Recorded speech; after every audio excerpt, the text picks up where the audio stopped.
Thank you, Mr. President. The Maldives delegation would like to thank the High Commissioner for her statement, a statement which reflects and assesses a momentous time for human rights around the world, a time for accountability for past crimes, and a time of hope for new beginnings.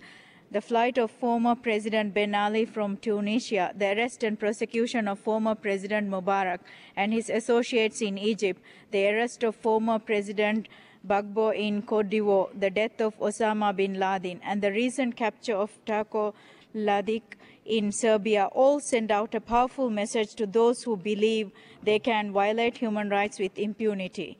That message is this, that in our globalized, interdependent world, those who would trample human rights, deny basic freedoms, and kill in the name of power or greed will ultimately be held accountable. No matter how high their walls, they cannot escape justice. These welcome developments across different continents are not only important as signals that impunity is in the end illusory, they are also important in that by dealing with the past, by securing accountability and redress, the countries concerned are laying the foundations for a better future. These countries, including the Maldives, which believe in democracy, in pluralism, in tolerance, and in human dignity, and in the universality of human rights, rejoice at the current wave of change sweeping the Middle East and the North Africa, and express our admiration for the courage and of the millions of people who have braved batons and bullets to demand their rights and call for a better life.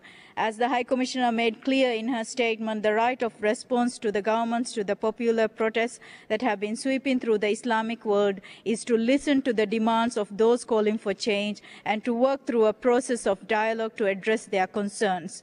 In that regard, the Maldives congratulates the far-sighted leadership of the governments of Morocco and Jordan for the steps they have taken to review their constitutions and strengthen human rights protections. The Maldives remains particularly concerned at the deteriorating human rights situations in Libya and Yemen.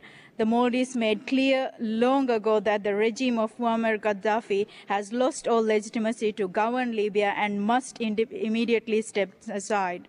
To express our support for the people of Libya and for their demand for change, the Maldives will co-sponsor at this session a further resolution on the human rights situation in Libya. The Maldives is also concerned at the worsening situation in Yemen, and as my Minister of Foreign Affairs had said yesterday, it is time for President Saleh to stand down as per the agreement brokered by the Gulf Cooperation Council. Mr. President, the Maldives believes that the Council should begin a period of reflection to assess how better it can support the process of democratic and human rights reform currently taking place in countries around the world. I would also like to remind the Council of a people who would dearly like to join the growing community of democratic states, but who are denied that possibility, a people whose rights are violated on a daily basis, but who do not have a state to petition for redress. A people who want to live in peace and dignity, but for 60 years have been denied their most basic right of self-determination. I speak, of course, of the people of Palestine. Mr. President, the Maldives believes that the people of Palestine have waited long enough to enjoy their human rights and to determine their own future. It is clear, if we are honest, that the only way to promote and protect the full enjoyment of human rights in Palestine is to establish and recognize a Palestinian state. It is sometimes said that without remedy there are no rights, but that could as easily be without a state there are no rights. The Maldives therefore hopes that the UN will recognize later this